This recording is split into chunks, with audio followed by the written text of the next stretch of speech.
Hello दोस्तों, नमस्कार।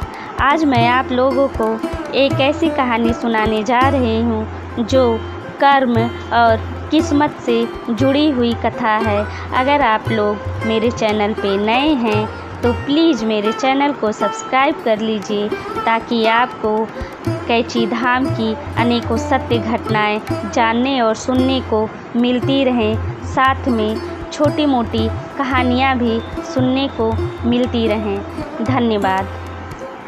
यह कहानी शुरू होती है सावन के महीने से।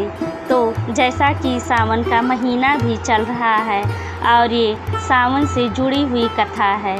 एक बार की बात है, शंकर जी, पार्वती जी और गणेश जी अमरनाथ के लिए आकाश मार्ग से जा रहे थे और रास्ते में चलते चलते आकाश मार्ग द्वारा ही चलते चलते पार्वती जी को एक बहुत ही गरीब परिवार दिखा, जिनके पास ना तो खाने के लिए कुछ था और ना ही ढंग के कपड़े, मैले कुचले कपड़े पहने हुए एक पति पत्नी और उनका एक छोटा सा लड़का था।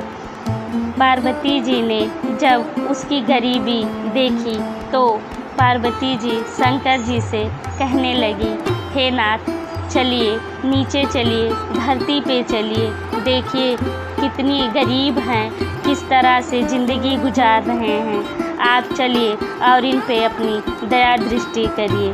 शंकर जी ने पार्वती जी को बहुत समझाया, नहीं पार्वती, जो कर्म इन लोगों ने किए हैं उस कर्म के हिसाब से ये अपनी ज़िंदगी जी रहे हैं।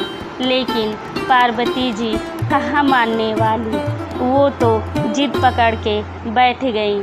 नहीं नाथ, आप मेरे कहने से एक बार धरती पे चलिए और इन लोगों से इनका हाल जानिए। शंकर जी ने बहुत समझाया, लेकिन वो तो महापार्वती, वो तो अपनी जिद के आगे किसी की कहाँ सुनने वाली। सो शंकर जी भी चलने को तैयार हो गए और वह उस गरीब परिवार के पास पहुँच गए। शंकर जी, पार्वती जी और गणेश जी उस गरीब महिला से कहे कि मैं तुम्हें कुछ देना चाहता हूँ। फिर महिला ने कहा, आप मुझे क्या देंगे? तो शंकर जी कहे, मैं आपको 3 वरदान दूंगा, आपको जो भी मांगना है वो मांग लीजिए। आप 3 हैं, आप एक एक करके अपना वरदान मांग लीजिए। फिर महिला ने सोचा कि मैं इतनी गंदी दिखती हूँ, इतनी कुरूप हूँ, सुंदरता नहीं है, तो क्यों ना मैं अपनी सुंदरता मांग लूँ। सो उसके मन में वो था और उसने शंकर जी से कह दिया, भगवान, आप मुझे इस दुनिया की सबसे सुंदर नारी बना दीजिए। भगवान ने कहा, तथास्तु। अब उसके पति की बारी थी। पति अपनी पत्नी को इतना सुंदर देख के मन ही मन दुखी हो रहा था, चूँकि उसको कोढ़ था। कोढ़ शायद आप लोग जानते हैं, शायद क्या सब जानते हैं कि कोढ़ क्या होता है।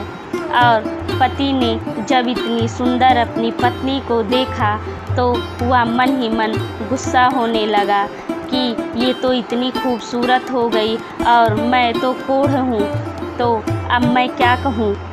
चलो मैं भी अपना वरदान मांग लेता हूँ। उसको इतनी समझना थी कि चलो मैं भगवान से अपने रोग के लिए कुछ कह दूँ।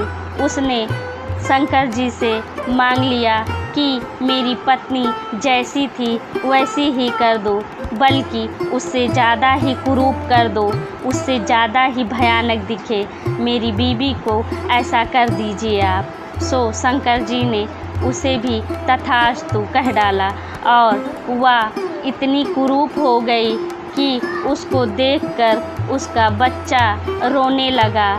फिर शंकर जी जैसे तैसे उसको चुप कराए और शंकर जी बोले, अब तुम्हारी बारी है बच्चे, अब तुम मांग लो, तुमको क्या चाहिए।